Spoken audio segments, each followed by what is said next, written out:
Do ócio como educação social à pedagogia do ócio no desenvolvimento humano, José Antônio Caride Gomes. Resumo. O texto que apresentamos nos situa diante de uma dupla leitura acerca do ócio e da educação social em chave de desenvolvimento humano. Por um lado, aquela que reivindica o importante protagonismo do ócio como modo de educar e educar-se na cotidianidade de nossas sociedades, decisivo para o bem-estar das pessoas e sua qualidade de vida. Por outro, aquela que argumenta sobre a necessidade de uma educação que ponha ênfase nos valores do ócio como uma experiência cívica, mediante programas, iniciativas, recursos, etc., que contribuam para a formação integral das pessoas, desde a infância até a velhice, em distintos cenários e contextos sociais, as famílias, as escolas e as comunidades. Sendo conscientes dos desafios que ambos os objetivos implicam, propõe-se vincular suas realizações a um fazer pedagógico e social de amplas perspectivas, na reflexão e na ação, nas teorias e nas práticas educativas, nos saberes e nos fatos. Palavra-chave: educação social, ócio, educação do ócio, desenvolvimento humano, pedagogia social, tempos sociais. 1. Sobre a vivência do tempo e suas realidades. Somos o tempo que vivemos, individual e coletivamente. Nada ou muito pouco do que nos constrói como pessoas e sociedade se situa à margem de suas circunstâncias simbólicas e ou materiais. Ele alcança tudo, diria Mataix, determinando nossa vida, que é ela mesma temporal. Dizer que tudo é tempo carece, ao menos aparentemente, de utilidade prática. No entanto, explícita ou implicitamente, está na regulação de todas as nossas práticas. Inclusive na possibilidade de poder ativá-las. Lento ou rápido é uma coordenada vital que nos envolve, limita, projeta e permite compreender a realidade. Também atuar nela, transitando entre o óbvio e o inexplicável, a indiferença e a emoção, a ordem e o caos, as necessidades e os desejos, o imprevisível e o que se programa antecipadamente. O tempo das vicissitudes, da memória e da consciência. Além de um registro físico ou cronométrico que revela uma determinada idade biológica, o tempo é, em muitas de suas dimensões, um conceito-chave para o pensamento e a vida, do qual fazemos uso como meio de orientação e saber, projetando seus significados em aspectos tão diversos como os que nomeiam a cosmologia dos fatos naturais, a biografia de cada sujeito, a evolução das civilizações, a história e seus dias. Em todos eles sendo uma condição necessária, embora não suficiente, para nos tornarmos inteligíveis e expressáveis, do qual lançamos mão constantemente para falar de nós mesmos, do que fazemos e do que nos acontece. Os modos de viver o tempo e as múltiplas relações que nos vinculam a seus processos ou realidades são, simultaneamente, causa e efeito do valor que lhe atribuem nossas sociedades como possibilidade ou limitação cotidiana. As ideias acerca do tempo não são inatas, nem se aprendem de modo automático, mas são construções intelectuais, que vão da intuição aos saberes, do mensurável ao vivido, do esquecimento à memória. Um tempo de tempos, que as sociedades foram configurando como uma estrutura complexa e plural, que adquirimos e empregamos como mecanismo de adaptação, regulação e saber, nos quais nos socializamos, nos expressamos e nos integramos. Tempos que se objetivam ou se subjetivam e nos quais, como advertia Barnett, somente o dia, o mês e o ano se baseiam em fenômenos naturais. As demais dimensões são obra humana, e nenhuma é intrínseca ao tempo, invenções da mente humana cujo propósito é pôr ordem em algo que não se pode ver, nem ouvir, nem tocar. Sobre o tempo objetivável, recorda Gimeno Sacristã, remetendo a Newton, foram construídos argumentos por aqueles que o concebem como uma magnitude dentro da qual ocorre nossa vida, que existe à margem de nós e à qual nos vemos submetidos. Enquanto que do tempo subjetivo, que tem em Bergson um de seus principais defensores, dir-se-á que é algo que se vive, se sente, se experimenta, é o tempo de cada um. Mais próximo da abstração ou da concretude, abundam os testemunhos que tratam de dar resposta aos enigmas do tempo, desde a filosofia até a física, a biologia até a sociologia, a psicologia até a geografia, a antropologia até a história, a literatura até a matemática. Autores cujas obras ilustram como nossas concepções sobre a natureza e o alcance do tempo mudaram substancialmente. Desde a crença em um tempo absoluto, uniforme, linear e mensurável até sua mais recente representação como um tempo relativo, multiforme, cíclico e subjetivo. Ambas dando nome à vida em todas as suas extensões. Entre umas e outras perspectivas, o direito a um tempo próprio, para si mesmo e o ou de livre disposição, ampliou a condição humana. E, com ela, a possibilidade de escolher como nos situar na alternância rítmica que vai desde a satisfação das necessidades mais básicas até as obrigações sociais, passando pelas múltiplas opções associadas à vontade de cada sujeito. Entre umas e outras perspectivas, o direito a um tempo próprio, para si mesmo e o ou de livre disposição, ampliou a condição humana. E, com ela, a possibilidade de escolher como nos situar na alternância rítmica que vai desde a satisfação das necessidades mais básicas que impõem a sobrevivência, descanso, alimentação, deslocamento, etc., até as obrigações que emergem dos compromissos e responsabilidades sociais, na família, no trabalho, na vizinhança, etc., passando pelas múltiplas opções que se associam à vontade de ser e estar de cada sujeito. As relações entre o tempo e a liberdade são infinitamente variáveis. Sem dúvida, a liberdade só se exerce no tempo. Mas também é certo em relação à opressão e à escravidão. Afinal, muito do que somos é fruto de nossas próprias obras, sendo o ofício da humanidade nossa principal tarefa e nosso melhor artifício. Contrariamente ao que se poderia esperar, o fato de o tempo se apresentar como plural tornou ainda mais visíveis suas contradições. Por um lado, favorecendo a relativização e flexibilização de suas estruturas, liberalização dos horários comerciais, redução da jornada de trabalho, dissociação entre coordenadas espaciais e temporais, aceleração das comunicações, disponibilidade de tempos livres, etc. Por outro, tornando as pessoas cada vez mais dependentes do relógio e dos horários, do calendário e das alternâncias que estabelecem entre trabalho e descanso, entre ócio e negócio, entre dia e noite, entre infância e velhice. Tempos que não podem se afastar da funcionalidade e da rentabilidade, da eficácia e da eficiência, da pressa e da imediaticidade, da regularidade e da ordem, condicionando fortemente a organização social, os comportamentos e os hábitos pessoais em uma sociedade cheia de incertezas. Tempos, enfim, de inquietação de uma humanidade perdida, que não pode parar para dar outro sentido à vida, prisioneira da necessidade, sem tempo para se deter nas coisas inúteis, condenada a converter-se em uma máquina sem alma. Apesar disso, vivemos com a convicção de que nossa sociedade melhorou significativamente em determinados aspectos importantes nas relações que as pessoas mantêm com o tempo, gerando novas possibilidades na escolha e gestão dos sistemas temporais. A flexibilidade substitui a rigidez, a autonomia à dependência, a relatividade ao mecanicismo, o presente ao passado, buscando harmonizar direitos que não implicam apenas um tempo para formação e trabalho, mas também para recreação e descanso. 1. Direito ao ócio em si mesmo e por si mesmo considerado como fim, como experiência vital diferenciada, não como meio para alcançar outros objetivos. Um ócio, enfatizaria Leif, que deve relacionar-se fundamentalmente com a liberdade do indivíduo, com a liberdade individual de escolher as formas de atividade que mantêm e reforçam o sentimento, a vontade e a razão de cada um para determinar-se por si mesmo. Nesse sentido, não se deve ignorar que, nas repetidas referências ao tempo livre e ao ócio nas últimas décadas, foram sendo delineadas várias tendências que Susanek resume em 4 perspectivas conceituais. A primeira, de orientação filosófico-educativa, considera que ócio e tempo livre são fatores importantes no desenvolvimento integral dos seres humanos, especialmente por meio de atividades como o esporte ou o jogo. A segunda situa a análise desses fenômenos nas respostas que devem ser dadas aos problemas sociais, como algo que deve ser garantido e promovido pela sociedade, sem ignorar que pode fomentar passividade, alienação ou comportamentos violentos. A terceira contempla o ócio e o tempo livre como dimensões básicas da vida cotidiana, considerando hábitos socioculturais e sua influência no desenvolvimento comunitário. A quarta perspectiva valoriza o ócio e o tempo livre como campos de aplicação pedagógico-social, adequados para promover experiências educativas, culturais e terapêuticas. Assumindo que nessas perspectivas se inserem diferentes formas de estar no mundo, entre servidão e liberdade, dependência e autonomia, apresentamos nossos argumentos sobre a transição do ócio como educação social para a pedagogia do ócio no desenvolvimento humano. Uma ideia antiga que, ao relacionar educação e ócio, coloca este último entre as alfabetizações necessárias da modernidade, como componente fundamental na aquisição de conhecimentos e habilidades essenciais ao bem-estar e à qualidade de vida. Um ócio que concebemos como necessidade e direito a um tempo oportuno, kairos, capaz de nos transformar, em contraste com o tempo cronológico, cronos, que nos condiciona.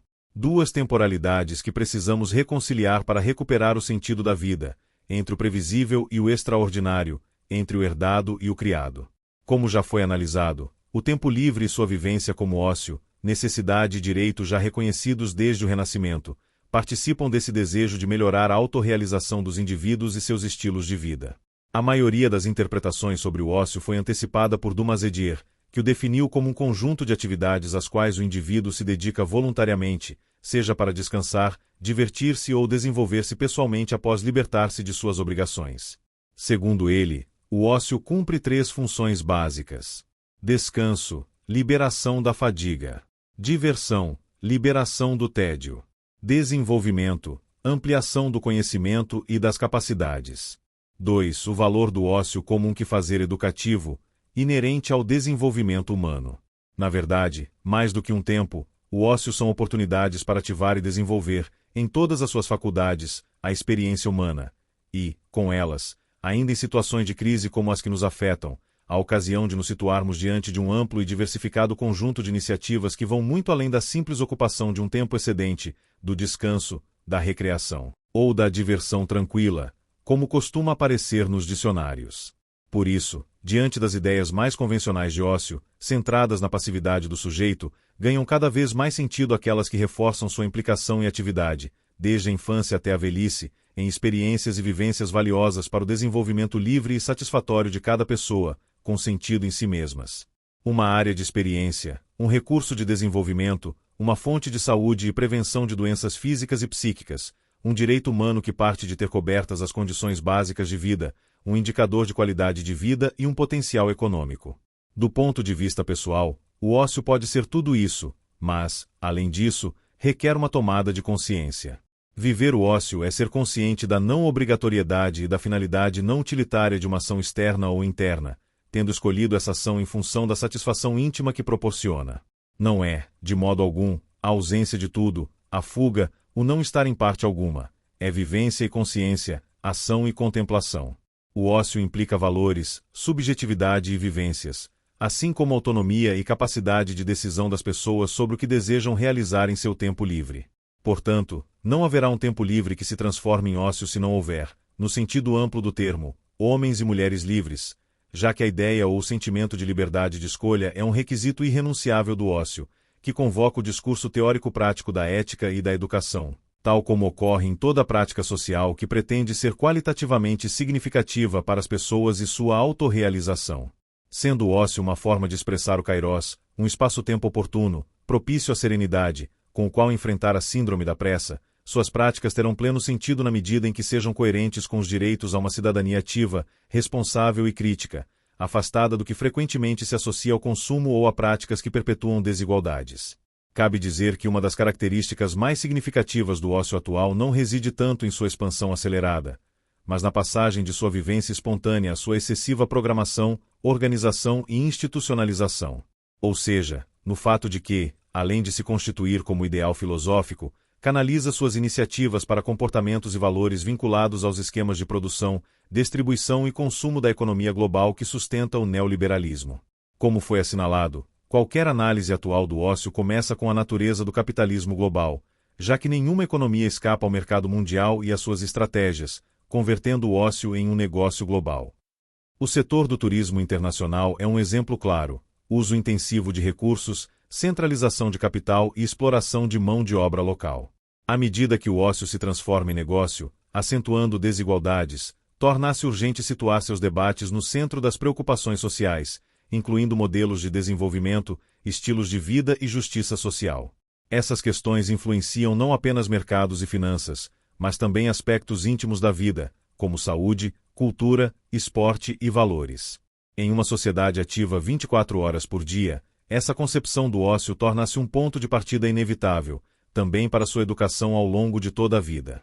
Um cenário que exige novas formas de ensinar e aprender, já que a educação tradicional dificilmente responde aos desafios da mobilidade da informação e dos ritmos sociais contemporâneos. O ócio, nesse contexto, aparece como possibilidade de romper com o tempo rígido e abrir novas formas de experiência. Nas sociedades consideradas avançadas, os denominados tempos livres há décadas vêm aumentando seu protagonismo na vida cotidiana das pessoas e em suas conjunturas sociais, econômicas, culturais e políticas. Para o bem e para o mal, sem que se julgue, em todos os seus percursos, o que são, a quem beneficiam e com quais consequências. O fato de isso ocorrer nos leva à necessidade de pensar suas práticas no contexto da atividade produtiva e das relações que mantém com outras práticas sociais, se realmente se pretende que os tempos livres e, mais concretamente, o ócio, possam gerar novas possibilidades para orientar o desenvolvimento humano. E, com isso, situar a convivência em realidades nas quais, por sua função e significado, requerem tanta atenção quanto o próprio trabalho. O importante no tempo de ócio não são tanto as atividades realizadas, mas o significado que elas têm para as pessoas, seu possível aproveitamento para a formação pessoal e o desenvolvimento social. Deve configurar-se, portanto, como um tempo de ir para si mesmo, implicando um modo específico de estar e até de ser e agir no tempo livre. No entanto, é muito mais fácil dizê-lo do que realizá-lo, começando pelo fato de que apresentar de forma clara os discursos que alimentaram a educação no tempo livre não é tarefa simples.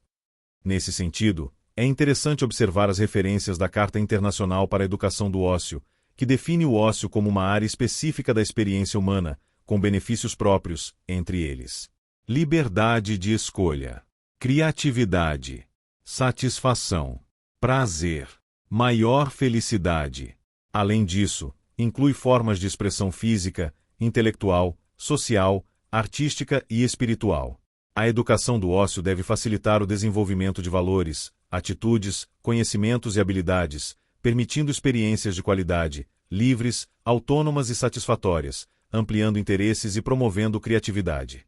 Identificar o ócio como algo além do tempo livre implica pensar em experiências que proporcionem satisfação pessoal e melhoria individual e coletiva. O ócio pode ser definido como tempo livre mais liberdade pessoal, envolvendo escolha, responsabilidade, prazer e desenvolvimento social.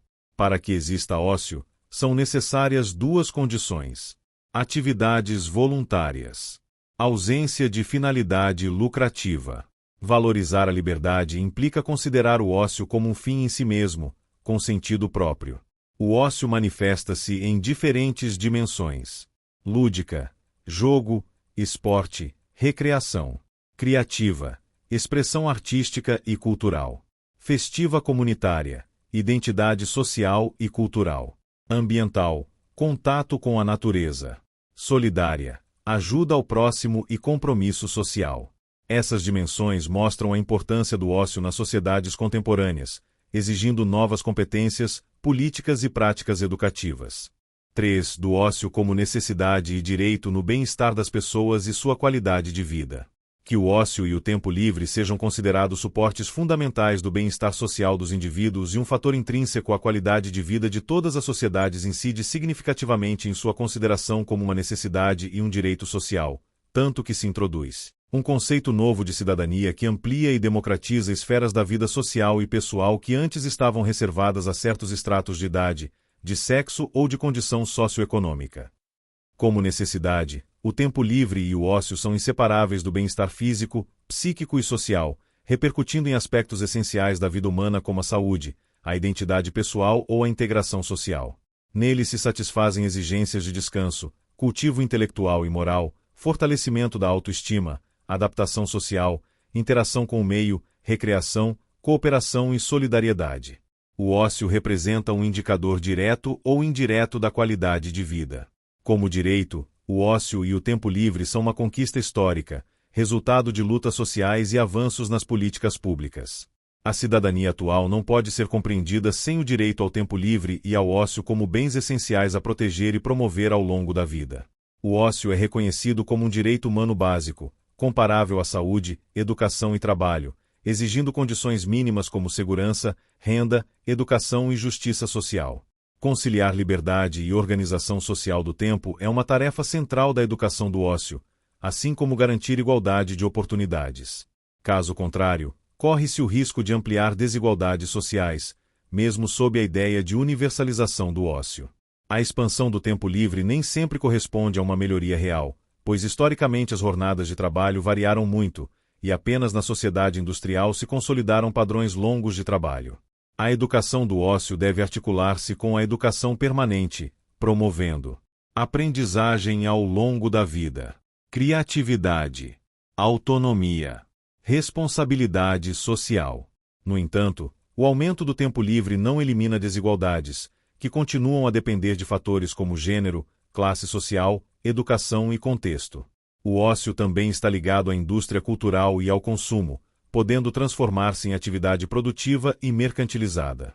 Além disso, as tecnologias e a internet alteram a percepção do tempo, criando a sensação paradoxal de ter menos tempo, apesar dos avanços. 4. Educar o ócio. Uma tarefa compartilhada pelas famílias, pelas escolas e pelas comunidades. Assim como ocorre com o trabalho e outras práticas sociais, as oportunidades de desfrutar do ócio continuam sendo profundamente desiguais e discriminatórias. Uma realidade à qual não podem ser alheias nem as políticas sociais nem uma pedagogia do ócio que favoreça seu desenvolvimento humano de forma universal e integral. Para isso, é essencial atuar educativamente em 3 âmbitos: a família, a escola e as comunidades locais. Muitas das experiências de ócio acontecem na esfera privada e nos grupos primários, especialmente na família, que continua sendo a principal referência na organização do tempo livre. Mesmo com as mudanças sociais, a família segue sendo a instituição mais relevante para orientar e dar sentido ao tempo livre das crianças. Na infância, o tempo livre depende fortemente das decisões dos pais, influenciando hábitos e preferências futuras. Existe uma clara relação entre o modo como os pais vivem o ócio e o comportamento dos filhos. As atividades mais comuns no tempo livre incluem estar com a família, permanecer em casa e compartilhar momentos com pessoas próximas. A família pode ser considerada uma comunidade de ócio, desde que haja convivência baseada no respeito e na confiança. Sua principal contribuição educativa consiste em ajudar os filhos a utilizar o tempo livre de forma diversificada e consciente. O papel da escola. As práticas de ócio são inseparáveis do trabalho pedagógico, sendo o sistema educativo fundamental na formação de valores relacionados ao tempo livre. O ócio deve ser entendido como parte integrante da educação formal e informal, contribuindo para o desenvolvimento integral dos indivíduos. Nas escolas, a educação do ócio deve desenvolver valores, atitudes, conhecimentos, habilidades. Ela deve integrar-se a outras áreas educativas, como educação para a saúde, educação ambiental, educação intercultural, educação cívica. Além disso, devem ser promovidas atividades criativas, participativas e experienciadas, dentro e fora da escola. O papel das comunidades. As comunidades locais desempenham um papel fundamental na promoção do ócio e do desenvolvimento social. O ócio comunitário deve melhorar a qualidade de vida, promover participação social, incentivar aprendizagem ao longo da vida, reduzir desigualdades, fortalecer o sentimento de pertencimento. As iniciativas devem envolver os cidadãos na criação, gestão e avaliação das atividades. A participação social é essencial para a construção de uma sociedade mais justa e democrática. 5. O ócio como pedagogia cívica e social.